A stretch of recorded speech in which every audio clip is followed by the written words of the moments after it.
వాళ్ళు మనందరం కూడా అంతో ఎంతో భక్తులమే. భక్తులు కాదు అనడానికి వీల్లేదట ఏ జీవులు కూడా. కానీ ఈ భక్తి ఎలా ఉండాలి? పరమాత్మని మనకేసి ఆకర్షించేంత భక్తి ఉండాలి. ప్రహ్లాదుడు, నారదుడు ఇటువంటి మహాత్ములు నిరంతరం సర్వకాల సర్వావస్థల్లో ప్రభువు నువ్వే దిక్కు నువ్వే శరణు అంటూ సర్వేంద్రియాలు ఆయనకి సమర్పించారు.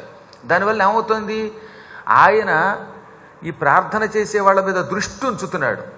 నిజం చెప్పాలంటే ద్వాపర యుగంలో కొద్ది మంది మీద ఆయన నిరంతరం దృష్టి ఉంచాడు. నిజానికి ఆయనకి రాగం లేదు, ద్వేషం లేదు అని పదే పదే భాగవతం చెబుతూనే ఉన్నది, పురాణాలు చెబుతూనే ఉన్నాయి. కానీ గోపికల మీద మాత్రం ఆయనకి ఎప్పుడు ఎందుకు దృష్టి ఉన్నదంటే గోపికలకి ఇంకా వేరే లోకము లేదు. అసలు తమ శరీరమే తమది కాదనుకున్నారు వాళ్ళు. ఈ శరీరం ఆ పరమాత్మ సృష్టి, ఈ ఇంద్రియములు ఆయన సృష్టి, ఇందులో ఉన్న ఆత్మ ఆయనలోంచి బయటకు వచ్చినటువంటి ఒక కొస అనుకుని నిరంతరం ఆయన మీదే మనస్సు పెట్టి సర్వకాల సర్వావస్థలో ఆఖరికి స్వప్నాద్య అవస్థలో కూడా ఆయన్నే తలుచుకున్నారు. అందుకే ప్రసన్నుడయ్యాడు స్వామి. అందుకని ఇక్కడ భాగవతం ఒక ముక్క చెప్పిందనమాట. భగవంతుడి మీద దృష్టి పెట్టిన భక్తుడి కంటే భగవంతుని ద్వారా తమ దృష్టిని ఆకర్షించుకున్న భక్తులు అదృష్టవంతులని. మనందరం భగవంతుడి మీద దృష్టి పెట్టాంట, కానీ ఆయన ఎవరి మీద దృష్టి పెట్టాడు? గోపికల మీద దృష్టి పెట్టాడు. అందువల్ల గోపికలు పరమ భాగ్యశాలినులు అయ్యారు. వెంటనే ఆయన ఉద్ధవుణ్ణి పిలిచి, ఉద్ధవా, నువ్వు నాకు అత్యంత ప్రీతిపాత్రుడైన భక్తుడివి, అందుకే నీకు సారూప్యం ఇచ్చాను. సారూప్యం అంటే తన రూపం ఇవ్వడం. భగవంతుడు కొందరిని మెచ్చి తన రూపాన్ని వాళ్ళకి ప్రసాదిస్తాడు. ఆ వ్యక్తులను చూడగానే కృష్ణుడిని చూసినట్టు ఉంటుంది. వాటికి కృష్ణుడికి వాళ్ళకి తేడా లేదు. మహానుభావులు కొంతమందికి ఆ యోగం పట్టింది. నిన్న మనం చెప్పుకున్నాం, ఒక నేత పనివాడికి సారూప్యం ఇచ్చాడు. ఇప్పుడు మళ్ళీ ఆయన ఉద్ధవుడని ఆయనకు కూడా ఇచ్చాడు. ఉద్ధవుడు కూడా అచ్చం కృష్ణుడిలాగే ఉండేవాట. ఆయన ఎక్కడికైనా పెడుతుంటే నీలమేఘఛాయ శరీరుడై మెడలో వనమాల వేసుకుని పెడుతూ ఉంటే హఠాత్తుగా చూసిన వాళ్ళు కృష్ణుడేమిటి కొంచెం వయస్సు పెంచుకుని వచ్చాడు అనిపించేదిట. అంత గొప్ప భాగ్యం పొందినవాడు ఆ ఉద్ధవుడు. ఆ ఉద్ధవుడిని పిలిచి, ఉద్ధవ, పాపం నా మీద ఎంతో మనస్సు పెట్టుకుని నిరంతరం బృందారణ్యంలో విలపించిపోతున్నారు గోపికలు. మా అమ్మ నాన్న సంగతి చెప్పేక్కర్లా. నేను ఉపనయనమై విద్యాభ్యాసం పూర్తి చేసుకొచ్చాను. ఇప్పట్లో వెళ్ళి వాళ్ళకి దర్శనమిచ్చే అవకాశం లేదు కనుక నేను తొందరలో వస్తానని, నా తత్వం ఇది అని వాళ్ళకి వివరించి వారిని ఓదార్చిరా అనగానే ఈయన రాత్రికి రాత్రి ప్రయాణమై బృందావనం వెళ్ళాడు. వెళ్ళగానే యశోద, నందుడు ఆయన ఎంతో ప్రేమతో తీసుకెళ్ళి కూర్చోబెట్టి రకరకాల పరిచర్యలు చేశాక పాపం నందుడు, ఉద్ధవ, శ్రీకృష్ణుడు పుట్టన క్రితం మా జీవితాలు ఏదో ఒక మాదిరిగా సాగిపోయాయి. బతికామంటే బ్రతికాం. పొద్దున్నే లేచేవాళ్ళం, ఆవు పాలు పితుక్కునేవాళ్ళం, ఆవులకి పోషణ ఇచ్చేవాళ్ళం, అన్నం వండుకునేవాళ్ళం, తినేవాళ్ళం, పడుకునేవాళ్ళం. శ్రీకృష్ణుడు రావడంతో, ఆయన మా బృందావనంలో మా ఇంట్లో ప్రవేశించడంతో అంత పూర్వం మాకు ఏ సంతానం కలిగిందో తెలియదు, ఆయనే మా సంతానం అనుకున్నాం. లోకాలన్నిటికీ సుఖ సంతానం ఇచ్చేవాడు, అంటే సుఖ పరంపర ఇచ్చే స్వామి మాకు సంతానమై మా జీవితాన్ని మార్చాడు, వెలుగుతో నింపేశాడు. సర్వకాల సర్వావస్థలలో ఆయన లీలలే మాకు ఆహారంగా ఉండేవి, ఆయన లీలలే మాకు నిద్రగా ఉండేవి, ఆయన లీలలే మా లోకంగా మేము ఏదో రకంగా బ్రతికాం. అటువంటిది ఆ పరమాత్ముడు హఠాత్తుగా మమ్మల్ని వదిలేసి ఆయన దారిని ఆయన చూసుకున్నాడు. ఆయన లేని రోజులు మాకు ఎలా ఉన్నాయో తెలిసినా, ఆయన ఉన్నంతకాలం నిత్యం పూర్ణిమలో ఉండేదట బృందావనం. ఒక్కసారి కృష్ణుడు మా ఇంట్లోంచి వెళ్ళిపోయాడు, నిత్యం అమావాస్య అయిపోయింది. అజ్ఞానం అనే చీకటి నుంచి మమ్మల్ని నిరంతరం రక్షించిన ఆ సూర్యుడు, ఆ కాంతి స్వరూపుడు ఇప్పుడు బృందావనాన్ని విడిచి మధురకు వెళ్ళగానే బృందావనం శాశ్వతంగా కటిక చీకట్లోకి వెళ్ళిపోయింది, అమావాస్యలోకి వెళ్ళిపోయింది. వాడు లేకపోతే అన్నం తినడంలా. ఈ పిచ్చి తల్లి ఉందే యశోద, ఆ రోజు నుంచి ఈనాటి వరకు రోజు కన్నీళ్ళు పెట్టుకోవడమే. ఎక్కడన్నా బయట శబ్దం అయిందనుకోండి, ఆవుల శబ్దమైనా సరే కృష్ణుడు వచ్చాడు అనుకునేది పాపం. అంత వెర్రి కదా ఆవిడికి. అందుకని దూడలు అంబ అంటే అదిగో కృష్ణుడు దూడలు తోలుకొచ్చాడు అని మళ్ళీ గుమ్మం దగ్గరికి వచ్చి, కృష్ణుడు లేడు కదూ, వెళ్ళిపోయాడు కదా, ఇంకా దూడలను ఎవరు తోలుకెడతారులే అనేదటి పాపం. తిండి సరిగ్గా తిరక చిక్కిపోయి శల్యం అయిపోయి బెంగ పెట్టుకుంది. జీవులు ఇంత తప్పించిపోతే మళ్ళీ జన్మలో అయినా భగవంతుడి కళ్యాణం చూస్తారట. భగవంతుడి మీద ఇదంతా తపస్సు అంటారు, గుర్తుపెట్టుకోండి. ఆయన కోసం తిండి మానడం, ఆయన కోసం నిద్ర మానడం, ఆయన కోసం సమస్త సుఖాలు త్యజించడానికి తపస్సు అని పేరు. తపస్సు అంటే వేడి పొందుట. ఏమిటి వేడి పొందాలి? ఇంద్రియాలన్నీ బాగా వేడెక్కాలి. ఎప్పుడు వేడెక్కుతాయి? సాధన చేస్తే. హాయిగా వేళకింత తిని పడుకునేవాడికి వేడెక్కి ఎందుకు ఎక్కుతాయి? అందువల్ల హృదయము మొదలైనవన్నీ కూడా ఎండలో కాగిపోయిన బండరాళ్ల వలె మారిపోయి ఈ శరీరం అంతా కృషించిపోయి నువ్వే దిక్కు అని అలమటించిపోతే అప్పుడు ఎప్పుడో ఒకప్పుడు ఆయన సంపూర్ణ కరుణలోకి నోచుకుంటారు. పాపం యశోద అంత తపస్సు చేసింది. నిజానికి తపస్సు అనే శబ్దానికి తపమునందు వేడియందు మగ్నమగుట, హృదయం అంత వేడెక్కాలన్నమాట.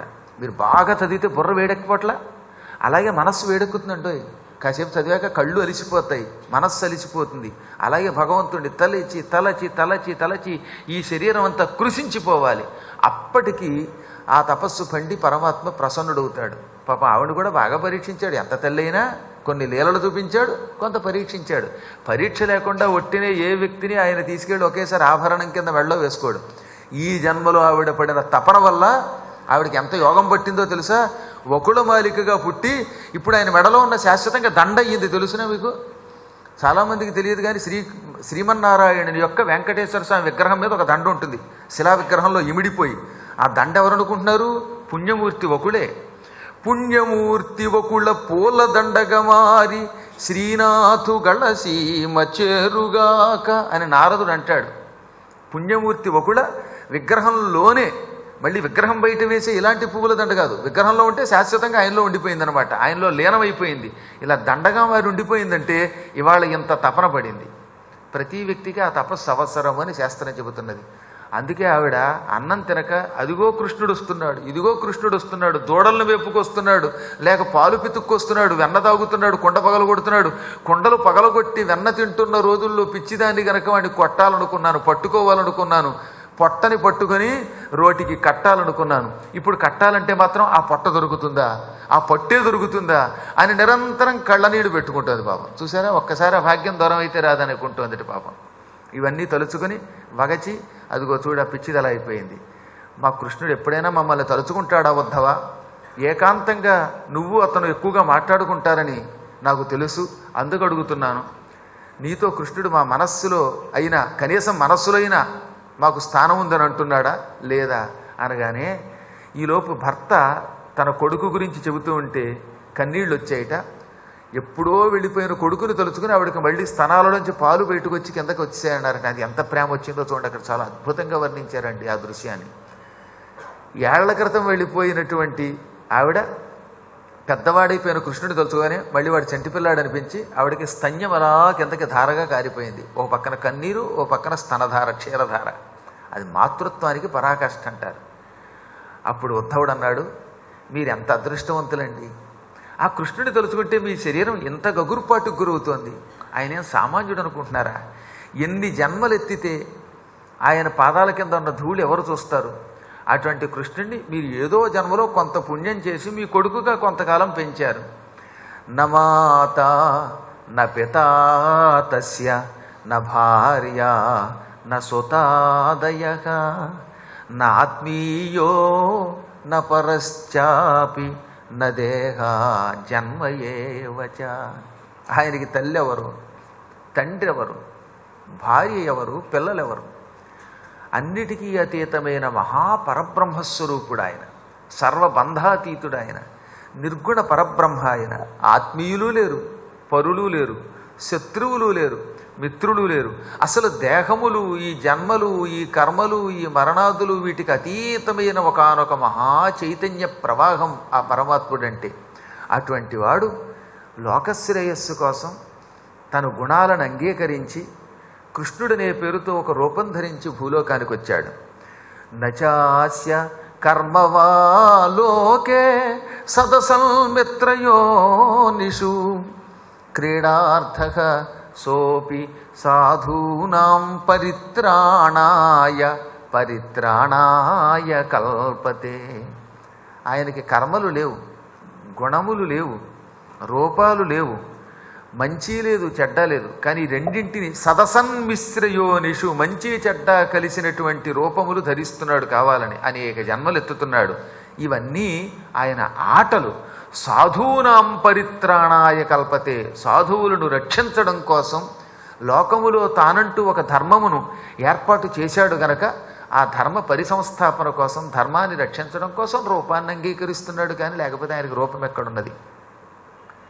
మనం అజ్ఞానంలో పడి ఓహో ఆయన నా కొడుకని, లేక నా భర్త అని, లేక నా బంధువని, నా హితుడని బాంధవుడని ఒక్కొక్కరు ఒక్కొక్క వరస పెట్టుకుంటున్నారు. వరుస పెట్టుకోవడం వారి వారి కర్మ. ఓ తల్లి, నీకు ఒక విషయం చెబుతున్నా విను. ఎప్పుడైనా ఆలయంలో కూర్చున్నప్పుడు ఆలయంలో ఉన్న దేవుడి మీద దృష్టి పెట్టకుండా లౌకికమైన కబుర్లు చెప్పుకునే వాళ్ళకి శ్రీకృష్ణ పరమాత్మ దూరమై ఈ బాధ కలిగిస్తాట. మీకు ఇప్పుడు ఒక రహస్యం చెప్పాలి. సాధారణంగా కొంతమంది పిల్లలకు ఎందుకు దూరమై ఏడుస్తారు, కొంతమందికి భర్తలు ఎందుకు దూరమై వైధవ్యం పొందుతున్నారు, మరి కొంతమందికి భార్యలు ఎందుకు దూరం అవుతున్నారు అంటే, లేకపోతే పిల్లలు ఎందుకు దూరం అవుతున్నారు, లేక తల్లిదండ్రులు ఎందుకు దూరం అవుతున్నారు అంటే దానికి ఒక కారణం చెప్పారు మంత్రశాస్త్రంలో. ఆలయంలో ఉన్నంతసేపు మాత్రం లోపల కూర్చుని భగవంతుడికి ఎదురుగుండా కూర్చుని ఆయన మీదే దృష్టి పెట్టాలట.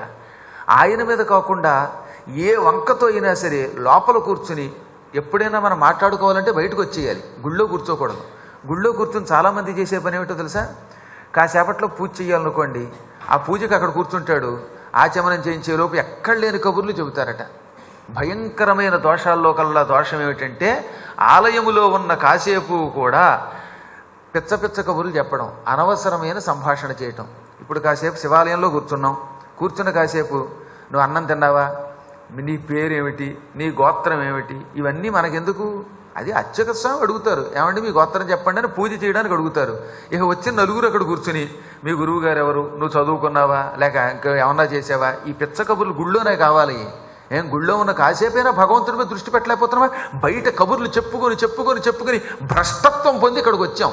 ఆ భ్రష్టత్వం తొలగించుకొని విశిష్టత్వం పొందడం పోయి ఇక్కడున్న కాసేపు కూడా నానా రకములైనటువంటి చెత్తా చెదారాన్ని మనస్సులో వేసుకుంటే ఆ మహాపాపం వల్ల రాబోయే జన్మల్లో పిల్లలకి దూరమయ్యో, భర్తలకి దూరమయ్యో, భార్యలకు దూరమయ్యో, ఆత్మీయులకు దూరమయ్యో, భగవంతుడికి దూరమై అలమటించిపోతామట. ఈ అలమట పూర్వజన్మలో యశోదకి అలాంటిది పొరపాటు వల్ల వచ్చింది. ఇప్పుడు పూర్వజన్మలో యశోద ఒక శివాలయంలో కూర్చుని వచ్చిన ముత్తైదువులకి పేరంటం మానేసి కబుర్లు చెప్పింది ఒకానొక జన్మలో. ఆ జన్మలో చెప్పిన కబుర్ల వల్ల ఈ జన్మలో కృష్ణుడి దగ్గరే దూరం అయ్యాడు. ఎంతో పుణ్యం చేసింది, ఎంతో తపస్సు చేసింది, చిన్న పొరపాటు చేసింది, పొరపాటుకి శిక్ష అనుభవించింది. ఇప్పుడు మీరేం చేయాలి? రేపటి నుంచి ఆ శిక్ష మీరు పొందాలనుకుంటే రోజు గుళ్ళో కూర్చోండి, కూర్చొని ఒక అరగంట సోది వేసుకోండి. ఇంకా తర్వాత చూడండి వచ్చే జన్మల్లోనో ఏ జన్మల్లోనో దాని ఎఫెక్ట్ అనుభవిస్తాం. వద్దండి బాబోయ్, మేము యశోద మహాత్మురాలు గనక తరించింది, మేమంత కష్టపడలేమనుకుంటే ఉన్న కాసేపు ఆలయంలో ఉన్న కాసేపు పవిత్రంగా ఉండండి. ఏమైనా కబుర్లు చెప్పుకోవాలంటే ఏం చేయాలి? ధ్వజస్తంభం బయటకు వచ్చేయండి. గుళ్ళోనే కూర్చొని చెప్పుకోక్కర్లేదుగా. ఆడిటోరియం ఎలాగో ఉంది కదా, ఉపన్యాసం మొదలయ్యేదాకా సోది చెప్పుకోవడానికి ఆడిటోరియం ఉంది. గురువుగారు వచ్చాక ప్రార్థన మొదలెట్టిన తర్వాత ఎలాగో మానేస్తారు మహాత్ములు కనుక. కొంతమంది మధ్యలో కూడా చల్ల మాట్లాడతారు, వీళ్ళ కోసం హెల్ ఎలాగో ఉండనే ఉంది. కాబట్టి ఇవి దృష్టిలో పెట్టుకుని శాస్త్ర మర్యాదలు అప్పుడప్పుడైనా ఇంత గట్టిగా చెప్పకపోతే విషయం అర్థం కాదనమాట. ఎంతటి స్థాయి కలిగి కృష్ణుణ్ణి తల్లిగా ప్రేమించి పోషించింది కదా యశోద, అంటే కృష్ణుడికే తల్లి అయ్యింది, అంత పదవి పొందింది. అయినా 8 ఏళ్ల తర్వాత ఆయన ఎందుకు చూడలేకపోయింది అంటే ఒకప్పటి జన్మలో చేసిన పాపమే. కాబట్టి ఆలయములలో ఎలా ఉండాలో తెలుసుకోవాలి.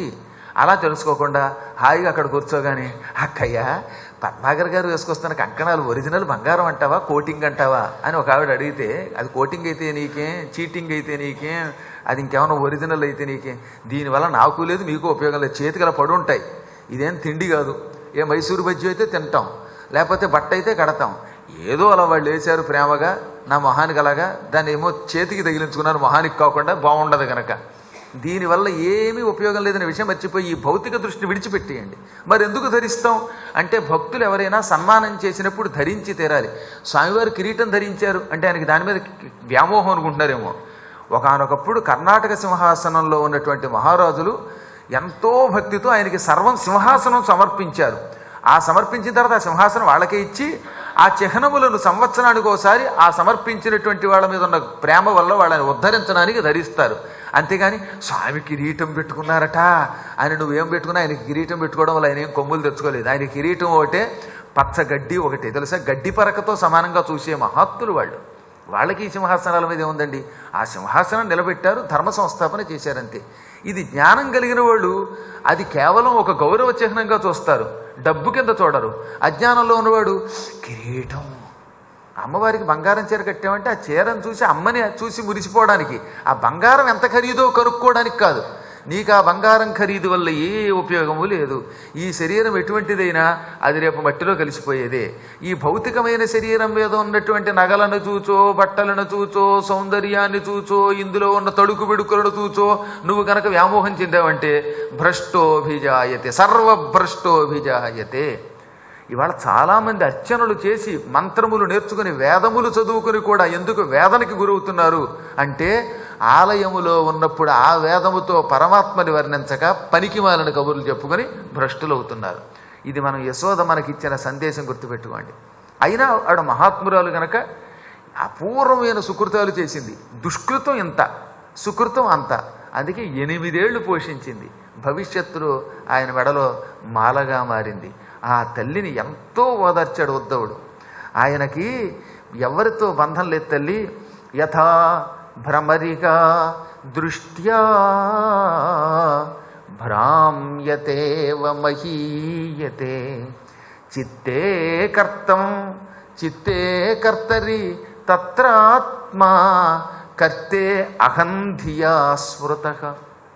ఒక అబ్బాయి గిర్రమని తిరగమనే తన చుట్టూ తాను తిరగడం మొదలెట్టాట. కాసేపు మన చుట్టూ మనం గిర్రం తిరిగితే ఏమవుతుంది?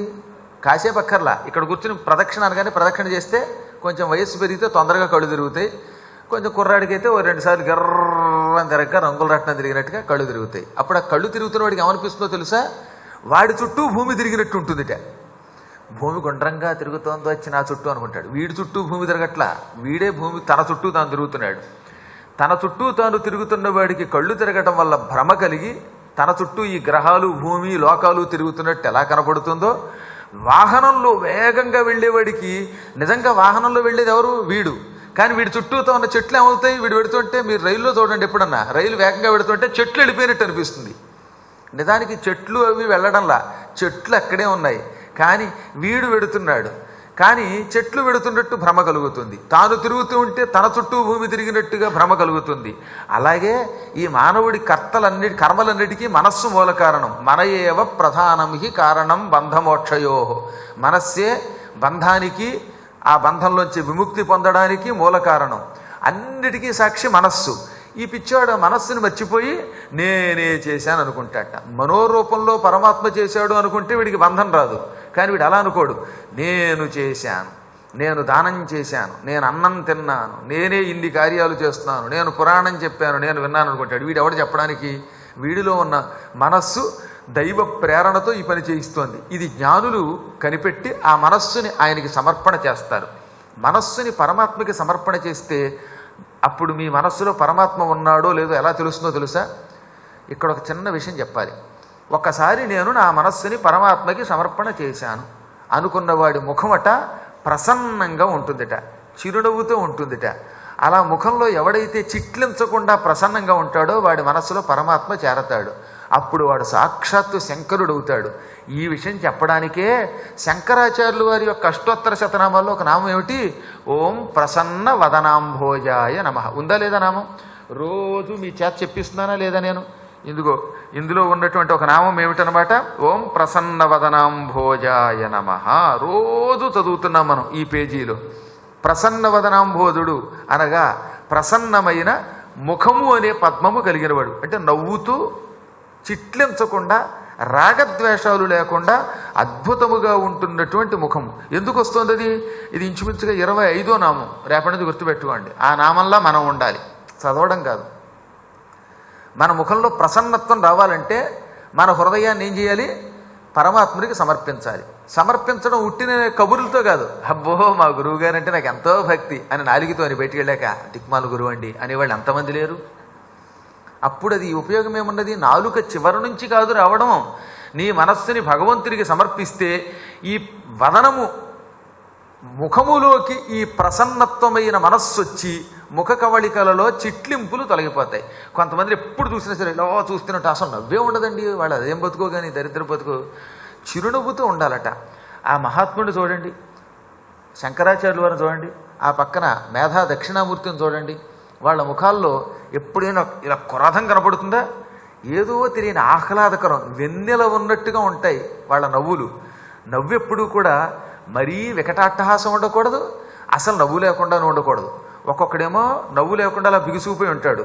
వాడికి శవానికి తేడా లేదని చెప్పారు పురాణాల్లో, నేను చెప్పింది చెప్పలా. మరికొంతమంది ఉంటారట, వాళ్ళు నవ్వుతారు, విషపు నవ్వే. విషపు నవ్వు ప్రమాదమే, అసలు నవ్వు లేకపోవడము ప్రమాదమే. రెంటికి అతీతంగా ప్రసన్నముగా చిన్న నవ్వుతో ఉండాలి. అందుకే అమ్మవారికి ఎప్పుడూ కూడా దరహాసాంబుజముఖము అంటున్నాం అనమాట. కించిత్తు నవ్వుతో ప్రసన్నంగా ఉండాలి. అంటే ఇప్పుడు ఇక మీదట మీ గుర్తుపెట్టుకోండి, మీ ముఖం ప్రసన్నంగా ఉండాలంటే మనస్సు ఏం చేయాలి? పరమాత్మకి ఇవ్వాలి. ఇస్తే ఆయన నమ్మాలి దాన్ని. వీడు నిజంగా మనస్సు నాకు ఇచ్చాడని నమ్మితే ఇందులో కూర్చుంటాడు ఈ హృదయంలో. హృదయస్థుడు జనార్దనుడు అయ్యాడా మన హృదయం ఆర్ద్రం అయిపోతుంది, ముఖంలో అది కనపడుతుంది. అందుకే face is the index of mind అన్నారు. నీ ముఖం నీ మనస్సుకు ఒక సాక్షి. నీ కోపం వచ్చిందంటే ముఖంలో దొరికిపోతావు నువ్వు. అవతల వాడి మీద అసహ్యం ఉందంటే అది దొరికిపోతావు. నీకు అవతల వాడి మీద ప్రేమ కలిగిందంటే అది నీ ముఖంలో కనపడుతుంది. మన ముఖం ఒక అద్దం లాంటిది. అతి కష్టం మీద ముఖంలో ఫీలింగ్స్ లేకుండా కొంతమంది అట్టే పెట్టుకుంటారు, అది కష్టం. కాబట్టి సహజముగా ప్రసన్న ముఖముతో ఉండాలి. మనం నిరంతరం సంపూర్ణంగా ఆ హృదయాన్ని ఆయనకిచ్చి, ఈ హృదయంలో పరమాత్మ ఉండి పరమాత్మ ఇది చేయిస్తున్నాడు నేను చెయ్యడం లేదు అనుకున్నవాడు పవిత్రుడవుతాడు. అప్పుడు బంధాలలోంచి విముక్తి పొందుతాడు. మీరు అది కనిపెట్టండి. ఆ పరమాత్ముడు మీ ఒక్కళ్ళకే సొత్తు అనుకోకండి, సర్వాంతర్యం అనుకోండి. ఆయన లేడు అనుకోకండి. ఈ దూడలలో ఉన్నాడు, ఓ యశోద నీలో ఉన్నాడు, నీ భర్తలో ఉన్నాడు, నీ గృహంలో ఉన్నాడు, ఇక్కడున్న చీమ దోమ అణువు పరమాత్మ అనే తేడా లేకుండా అంతటా ఉన్నాడు. ఎక్కడికి వెళ్ళాడు ఆయన? కాకపోతే ఏంటంటే లోకరక్షణ కోసం ఒక రూపం ధరించాడు కాబట్టి ఆ రూపముతో ఇప్పుడు బృందావనంలో నుంచి మధురకి వెళ్ళాడు. రేపు మధుర నుంచి ఇంకో తోటకి ఎడతాడు, ఆ తర్వాత ఇంకో వైకుంఠానికి ఎడతాడు. ఆయన మనకి మాత్రమే దక్కాలి, దక్కిన వాళ్ళకి దక్కకూడదు అనుకోవడం పరమస్వార్థం. అలా అనుకున్నా జరగదు. ఆయన మీద చిత్తం పెట్టుకోండి, చిత్తం పూర్తిగా ఆయనకి హత్యంచండి. కొద్ది రోజుల్లోనే ఆయన సంపూర్ణ కటాక్షం పొందుతారు. ఆ పరమాత్ముడు బంధాతీతుడు అనగానే అప్పుడు వాళ్ళు తేరుకున్నారు, జ్ఞానం వచ్చిందంటే. అప్పటిదాకా యశోద ముఖంలో నవ్వు లేదండి బాబు. ఆవిడకి ఆ రోజు నుంచి కొంత జ్ఞానం కలిగింది. ఈలోపు ప్రసాదం తీసుకుని పరమాన్నం తిని ఈయన బయటకు వస్తూ ఉండగా కృష్ణుడు వచ్చేట అని ఎవరో చెప్పారు గోపికలకి. ఎందుకని? ఉద్ధవుడు కూడా కృష్ణుడిలాగే ఉంటాడు కనుక. ఆయన కూడా నీలమేఘఛాయ శరీరుడు, నల్లగానే ఉంటాడు, మెడలో వనమాల వేసుకుంటాడు, సుందరాస్యుడు. అందుకని వాళ్ళంతా గుమ్మం చుట్టూ చేరిపోయారు. అంటే యశోద ఇంటి చుట్టూతో గోపికలు చేరారు. ఈ కలకలమాలించి గోపికలు వచ్చారని తెలుసుకుని ఉద్ధవుడు లోపల నుంచి బయటకు వచ్చాడు. వాళ్ళు దూరం నుంచి చూసి ఒక్క క్షణంలో కనిపెట్టేసేట్లేండోయ్. రాజీవాక్షుడు సుందరాస్యుడు మహోరస్కుండు మా రాజీవాక్షుని భంగి నుండెనన్నుచు. మొదట్లో ఏమనుకున్నారు వాళ్ళు? తామర పువ్వులు లాంటి కళ్ళున్నాయి, అందంగా ఉంది ముఖము, మహోరస్కుండు, ఆయన వక్షస్థలం కూడా చాలా అందంగా ఉన్నది, విశాలంగా ఉన్నది, వనమాల విరాజిత విశాలవక్షుడు, మెడలో వనమాల ఉన్నది, అచ్చం మా కృష్ణుడిలాగే ఉన్నాడు అనుకున్నారు. అనుకుని వెంటనే ఏం చేశారు? మళ్ళీ దగ్గరకు వచ్చారు, మళ్ళీ వెంటనే కనిపెట్టారు వాళ్ళు. ఒక్క గోపికలు మాత్రమే అంత తొందరగా కనిపెట్టగలరు. ఎందుకో తెలుసిన మీకు ఒక రహస్యం? గోపికలకి జ్ఞానము అజ్ఞానము ఈ రెండింటికి గల భేదం తెలుసు. సదసద్వివేక చతురత కలిగిన వారు. అందుకే ఆ క్షణమే కనిపెట్టారు. ఎలా కనిపెట్టారు? ఎంతైనా బింబము బింబమే, ప్రతిబింబము ప్రతిబింబమే. అంటే ఒక్క మొక్కలో చెప్పాలంటే ఒరిజినల్ ఒరిజినల్లే, డూప్లికేట్ డూప్లికేటే అని కనిపెట్టారు. శ్రీకృష్ణ పరమాత్ముని యొక్క రూపముతో ఉన్నాడు ఈయన. అందంగా ఉన్నాడు, విశాలమైన వక్షస్థలం, మహా ఉరస్కుడు. ఉరస్కుడు అంటే ఉరస్సు కలవాడు, వక్షస్థలం కలవాడు. మహోరస్కుడు విశాల వక్షస్థలం కలిగినవాడు. ఎన్ని ఉన్నా ఆ కృష్ణుడు కోటి సూర్యప్రభా భాసమానుడు. ఆయన అనుగ్రహముతో కొంచెము కాంతి పొందినవాడు ఎవడో వీడు. అందుకే మా రాజీవాక్షుని భంగి ఉండే అచ్చం కృష్ణుడిలా ఉన్నాడు, కానీ కృష్ణుడు మాత్రం కాదు అనుకుని మళ్ళీ అంతలోనే నిరాశ పొంది టక్కున పక్కకి తప్పుకున్నారు. తప్పుకుని ఏం చేశారు? అరే రే రే రే మనం కృష్ణుడు అనుకున్నాం, భ్రమ పొందాం, నిజంగా కృష్ణుడు కాదు అనుకున్నారట. ఇంతలో ఒక ఆవిడంది, కృష్ణుడు కాకపోతేనేమి, కృష్ణుడు లాగే ఉన్నాడు కదా, కృష్ణుడికి ఎంతో ఆత్మీయుడవడం వల్లే కదా కృష్ణుడు తన రూపం ఇచ్చాడు. మన నాథుడి దగ్గర నుంచి వచ్చాడు కనుక, మన దైవం దగ్గర నుంచి వచ్చాడు కనుక ఆ దైవానికి ఎంతో ఇష్టుడై ఉంటాడు. ఇష్టుడు కాకపోతే మన దగ్గరికి కృష్ణుడు తన రూపంతో పంపడు అనుకుని వెంటనే ఏం చేశారు? దగ్గరకు వచ్చారు. వచ్చి ఎప్పుడైనా మా కృష్ణుడు మమ్మల్ని తలుచుకుంటాడా, మమ్మల్ని ఎంతో ప్రేమగా చూశాడు అని వరసగా కృష్ణుడి లీలలన్నీ చెప్పారట. చిన్నప్పటి నుంచి కృష్ణుడు చేసిన లీలలు, తాము కాత్యాయిని వ్రతం చేయడం, వ్రతానంతరం వస్త్రాపహరణం చేయటం, రాసక్రీడలు అన్నీ చెప్పగా అప్పుడు ఉద్ధవుడు ఒక్క క్షణం కన్నీళ్లు పెట్టుకున్నాడు. ఆయన కూడా ఆహా వీళ్ళకి ఎంత భక్తి, అసలు వీళ్ళకి హృదయాలు ఉన్నాయా? లేవు. ఎందుకు లేవు? ఆ హృదయాలు కృష్ణుడికి సొమ్మైపోయాయిట. అది నిజం చెప్పాలంటే మనందరం చిత్తం లేకుండా ఉండం. మన చిత్తం మన దగ్గర అదుపులో ఉండకపోయినా వ్యసనాల వెంట పడుతుంది. కానీ వాళ్ళకి చిత్తమే లేదు. వాళ్ళు నిజం చెప్పాలంటే నిశ్చిత్తులైపోయారు. చిత్తములు పూర్తిగా కృష్ణుడికి సమర్పించిన వాళ్ళు అయిపోయారు. అనుకునే లోపు ఈ గోపికల దగ్గరికి ఝంకారం చేస్తూ ఒక తుమ్మెద వచ్చింది. ఆ తుమ్మెద అక్కడ పూల చెట్ల మీద తిరుగుతోంది. యశోదాదేవి ఇంటి చుట్టూతో పూల చెట్లు ఉన్నాయి. ఆ పూల చెట్ల మీదకి తుమ్మెదలు వస్తూ ఉంటాయి. అందులో ఒక తుమ్మెద ఏం చేసింది, ఓసారి తామర పువ్వు మీద, ఓసారి కలవ పువ్వు మీద, ఓసారి పారిజాత పుష్పం మీద, ఒకసారి మందార పుష్పం మీద, ఇలా ఒక్కొక్క పువ్వు మీద వాలడం, తేనె తాగడం, మళ్ళీ ఇంకో పువ్వు మీదకి వెళ్ళడం చేస్తోంది. వెంటనే ఈ గోపికలంతా కలిసి ఆ తుమ్మెదని తిట్టడం మొదలెట్టి, తుమ్మెద వంకతోటి ఎవరిని తిట్టడం మొదలుపెట్టారో తెలిసిన కృష్ణుడిని ఉద్ధవుణ్ణి తిట్టడం మొదలెట్టారు. అందుకే వీటికి భ్రమరగీతలు అని పేరు. ఒక వ్యక్తిని తిట్టాలంటే ముఖాముఖి తిట్టకుండా పక్కవాడి వంక పెట్టి తిట్టడం అనమాట. అత్తగారు కోడలు తిట్టాలనుకోండి, డైరెక్ట్గా కోడలా అని తిట్టేస్తే అది కుండ బదలు కొట్టినట్టు అయిపోతుంది. అలా కాకుండా దిక్మాల కోడలు కొంతమంది వస్తూ ఉంటారు ఇళ్ళకి, అంటే ఆ కోడల పేరు ఎత్తదు భయం మళ్ళీ. అందుకని వాళ్ళ ఇంటికి రావడంతో ఒకటి మా అబ్బాయిని మాకు దూరం చేస్తారు బాబోయ్ అని తిట్టడం అనమాట. పిల్లి మీద ఎలక మీద వంక పెట్టి తిట్టడం అంటారు. ఒక ఆవిడ చాలా కాలం క్రితం, నేను 1986లో అంటే 30 ఏళ్ల క్రితం, 30 ఏళ్ళు నిండిపోయిన క్రితం అనమాట, ఉగాది రోజుల్లో, అప్పుడే కొత్తల్లో ఉగాది నుంచి మొదలుపెట్టారు. 1986లో ఉగాది నాడు నా పురాణం ప్రారంభం వేదికల మీద. అర్ధవరం అనే ఒక పల్లెటూళ్ళు, అంతా రాజులే ఊళ్ళు ఎక్కువగా. పాప వాళ్ళంతా చిన్న ఆశ్రమం కట్టుకుని ఆడవాళ్ళే ఎక్కువగా వచ్చేవారు, మగవాళ్ళు ఒక 4 ఉండేవారు. అసలు ఎక్కువగా ఏమిటో తెలియదు కానీ నా ఉపన్యాసాలకు 1000 మంది ఆడవాళ్ళు వస్తే మగవాళ్ళు 10 మంది వచ్చేవారు. ఇప్పుడు ఈ గుంటూరు అంత చరిత్ర రాసింది. సహజంగా మగాళ్ళు ఎక్కువగా వస్తున్నారు, ఆడవాళ్ళు కొంచెం దాంతో పోలిస్తే వీళ్ళ యొక్క సంఖ్యతో పోలిస్తే తక్కువగా ఉన్నారు. అక్కడ స్త్రీలు పెద్దవాళ్ళంతా 50 ఏళ్ల వాళ్ళు, 60 ఏళ్ల వాళ్ళు. నేనేమో ఇంటర్మీడియట్ పరీక్షలు అప్పుడే పూర్తి చేసుకుని డిగ్రీలో జాయిన్ అయిన కొత్తల్లో పురాణం చెప్పాను. ఆ చెబుతున్నప్పుడు ఒక ఆవిడ మర్నాడు భోజనానికి రమ్మంది. ఆ రోజుల్లో కనుక కాస్త ఇళ్ళకి వెళ్ళామనుకోండి కుర్రాళ్ళం కనుక, ఇప్పుడంటే నియమాలు వచ్చి ఎవరింటికి వెళ్ళడం లేదు. కానీ అప్పుడు ఇంటికి వెళ్ళగానే అత్తగారికి కోడలికి పడదు.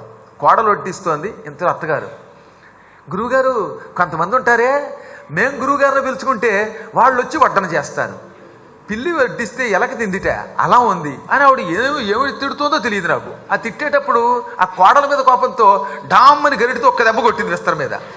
నేను హడిలిపోయాను. అసలే నాకేమో కొత్త ఇళ్ళకి వెళ్ళడం, ఆవిడ ఆ గరిటితో అని కొట్టింది. దెబ్బకి గుండె బేజారెత్తి నేను మళ్ళీ రేపు భోజనానికి వస్తానంటే, అయ్యో గరిటండి జారిందండి, మీ మీద కోపం కాదు గురువుగారు నాకు అని మళ్ళీ మొదలెట్టింది. ఆ కోడలికి ఈవిడికి పడక ఆ పూట భోజనం తినేలోపు మళ్ళీ 1 ఏడాది పాటు జ్వరం వచ్చింది. కాబట్టి ఎవరైనా అత్తాకోడలా కొట్టుకుంటే మాత్రం గురువుగారిని పిలిచి సన్మానం చేయకండి. మాట వరసకు కూడా ఈ గురువుగారిని కదా ఏ గురువుగారినైనా వీళ్ళిద్దరూ కొట్టుకుని మధ్యలో ఈ పని చేస్తేలాగా. చాలా కాలం క్రితం ఓ అత్తాకోడలికి పచ్చగట్టేస్తే భగ్గుమ లేదిట.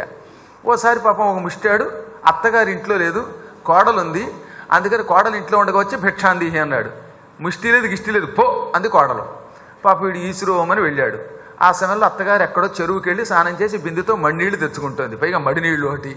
ఆ మడినీళ్ళు తెచ్చుకుంటున్న అత్తగారు చూసి, ఏమయ్యో ముష్టి అయినా మా ఇంటికి వెళ్ళామంటే, వెళ్ళానండి, మీ కోడలు గారు లేదు పొమ్మన్నారండి అంటే, అలాగా అదే వద్దనడానికి రా నాతో రా అంది.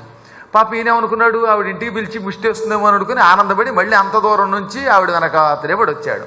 ఆవిడ కొండ తీసుకొచ్చి లోపల పెట్టి, నేను ఇంట్లో లేనా, ఆ సమయంలో ఎవరన్నా వస్తే కూర్చోమనకుండా నీకు ముష్టి వేయకుండా నిన్ను పొమ్మంటుందా, ఈ ఇంటికి యజమానురాలు నేను, వేసినా పొమ్మన్నా నేనే పొమ్మనాలి, నేను పొమ్మనాలి తప్ప అదేవత్తు పొమ్మడానికి, ఇప్పుడు ఇంటి యజమానురాలు నేను చెప్తాను, నీకు ముష్టి లేదు గిష్టి లేదు పో అంది. ఈ ముష్టి లేదు గిష్టి లేదు అనడానికి యజమానురాలే అనాలట. ఈ యజమానురాలు అనడం కోసం ముష్టాన్ని మళ్ళీ కిలోమీటర్ నడిపించింది ఆవిడ. మహానుభావులు. ఇంటికి ఎవరన్నా డొనేషన్కి వస్తే కోడలు వద్దంటే వీళ్ళు మళ్ళీ ఇంటికి పిలిచి ఇవ్వను అని నేను చెప్పాలి, అదేవత్తి చెప్పడానికి, అంటే ఏమైపోతాడు వాడు. కాబట్టి ఈ అత్తాకోడళ్ళ తగాదాలు పూర్వం అలా ఉండేది. ఎంత మంచివాళ్ళు మీలాంటి అత్తాకోడళ్ళు, అబ్బో గుంటూరు అంటేనే చాలు అది తలుచుకుంటే శరీరం గగురుపాటు గురవాళ్ళట. సరే ఇదో పక్కన పెడితే నవ్వు చెబుతాం అంటే, ఒక వ్యక్తిని తిట్టాలంటే ముఖాముఖి తిట్టకుండా వ్యంగ్యంగా తిట్టేవాళ్ళు కొందరు ఉంటారు. అందుకని వీళ్ళు ఏం చేశారు, ఇప్పుడు తుమ్మెద వంక పెట్టుకుని తిట్టడం మొదలెట్టారు. భ్రమరా దుర్జన మిత్ర ముట్టకు ముమాపాదాబ్జముల్ నాగర ప్రమదాళీ కుచ కుంకుమంకితల సత్ప్రాణేశ దామ ప్రసూన మరందారుణితాననుండవగుటం నాథుండు మన్నిల్చుగాక మమున్నేపుచు పౌరకాంతల శుభాగారం బులన్ నిత్యమున్. మధుప కితవ బంధో, వ్యాసుల వారు సంస్కృతంలో ఓ మధుప అంటే తేనె తాగే తుమ్మెద, కితవ బంధో, కితవుడు అంటే మోసగాడు లేక జోదగాడు, ఇక్కడ మాత్రం మోసగాడు. మోసగాళ్లతో స్నేహం చేసేటటువంటి ఓ తుమ్మెద, నువ్వు రావద్దు, మా తామర పువ్వులు వంటి పాదాలు ముట్టుకోవద్దు. మా పాదాలు తామర పువ్వులు. తుమ్మెద ఏం చేస్తుంది, తామర పువ్వు మీద వాలుతుంది, అందులో ఉన్న తేనె తాగుతుంది. ఇప్పుడు మా కాళ్ళు కూడా తామర పువ్వులే, అంత అందంగా ఉన్నాయి, ఈ పాదాలు పట్టుకోకు అంటే మమ్మల్ని మోసం చేసి వెళ్ళిపోయి ఇప్పుడు కాళ్ళు పట్టుకోవడానికి వీడిని ఎవడో పంపేవేమో, ఈ వచ్చినవాడు కొత్త తుమ్మెదేమో, ఒరే తుమ్మెద మా కాళ్ళు ముట్టుకోకరా పో అని తిట్టాయి. ఎందుకు ముట్టుకోకూడదట, నాగర ప్రమదాళీ కుచ కుంకుమంకితల సత్ప్రాణేశదామ ప్రసూన మరందారుణితాననుండవగుటన్. ఒక ఆయన ఉన్నాడు, ఇంతకాలం మా దగ్గర కూర్చున్నాడు. కూర్చుని ఏం చేశాడు, ఇప్పుడు మా పల్లెటూరు నచ్చక, మా అడవి నచ్చక నగరానికి పోయాడు, టౌన్కి వేసిపోయాడు. అక్కడికి పోయి ఏం చేశాడు, నగరంలో ఉన్న స్త్రీల వెంటబడి వ్యామోహంలో పడ్డాడు. నగర స్త్రీల మెడలో పూలదండలు ఉంటాయి, ఆ పూలదండల్లో కుంకుమ ఉంటుంది, ఆ కుంకుమ ఆయనకు అంటుకుంది.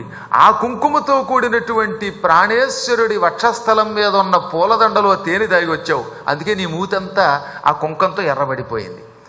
ఒరే దుర్జన మిత్ర, దుర్మార్గుడి యొక్క మిత్రుడా, చెడ్డవాడి మిత్రుడా, నువ్వు మా దగ్గరకు రాకు అంటే వచ్చిన ఉద్ధవా, ఆ కృష్ణుడు అనేవాడు ఇంతకాలం ఇక్కడ ఉన్నాడు, ఇప్పుడు నగరానికి పోయాడు, నగర స్త్రీల వెంటపడ్డాడు.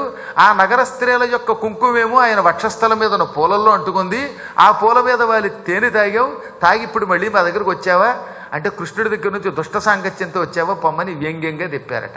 మమ్మల్ని ముట్టుకోకు, నీకు కావాలంటే ఆయన అంటే ఇష్టం అయ్యి ఉండొచ్చు కాక, మేం మాత్రం మా దగ్గరకు వస్తే ఆ ఎంగిలి మూతితో వచ్చిన వాడిని అంటే పరస్త్రీ వ్యామోహంలో ఉన్నవాడిని రావేమో అనగా, భగవంతుడు ఈ జీవుణ్ణి తప్ప మరో జీవుణ్ణి ముట్టుకుంటే మేము ఒప్పుకోం.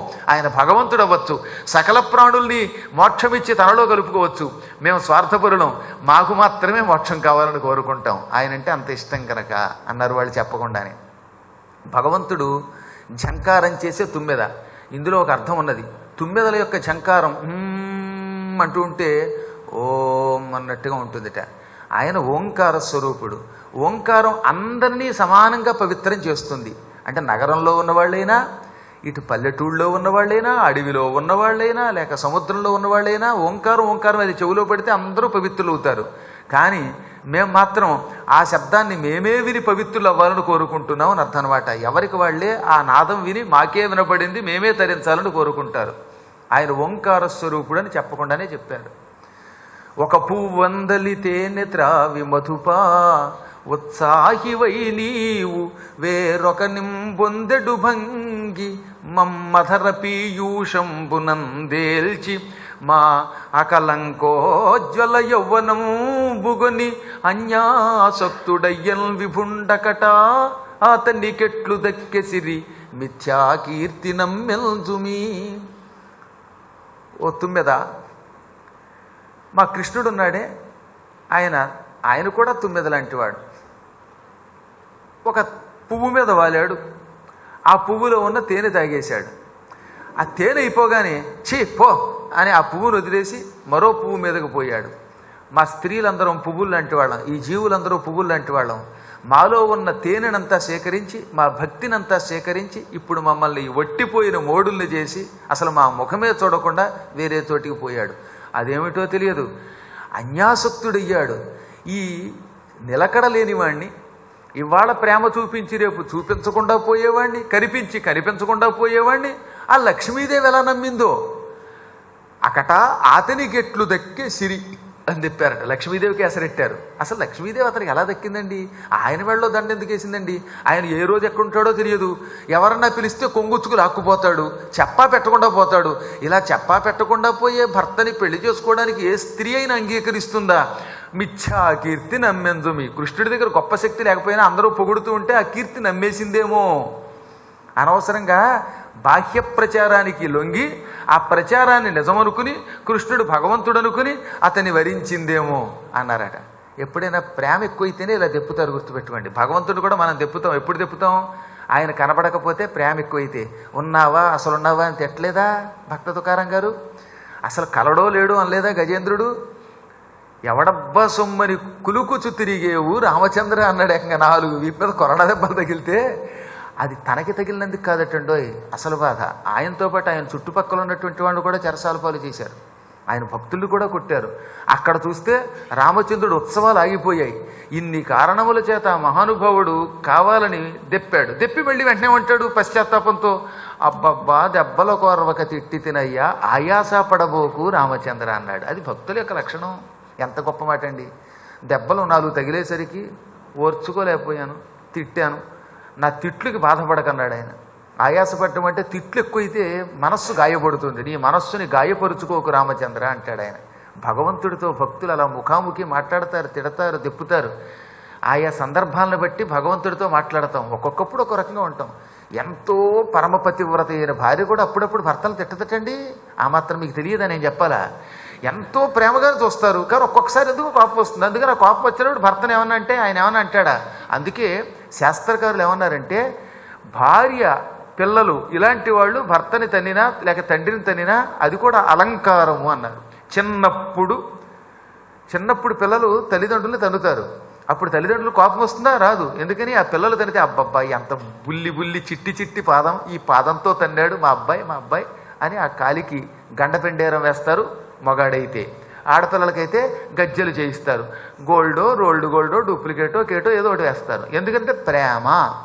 అలాగే భార్య కూడా అంతేట. బాగా ప్రేమ ఎక్కువైపోయినప్పుడు భర్త రావడం ఆలస్యమైనా లేక భర్త గారు తనకి చెప్పా పెట్టకుండా ఎక్కడికైనా వెళ్ళిపోయినా అప్పుడు దెప్పుతుంది. ఆ దెప్పడం సృష్టి యొక్క నైజం. పరమాత్మని కూడా భక్తులు అలాగే అప్పుడప్పుడు దెప్పుతూ ఉంటారు. అలా వీళ్ళు తెగ దెప్పేశారనమాట. ఆయన లక్షణాలు ఒకటి కాదు. వాలిం చంపెను వేటగా నిపగిదిన్ వంచి. ఇప్పుడు అర్థమైందా మీకు అసలు గోపికలు ఎంత గొప్పవాళ్ళు? వాళ్ళు తిట్టేది కృష్ణుణ్ణి, కానీ ఒక్క కృష్ణుని తిడుతున్నారా వాళ్ళు?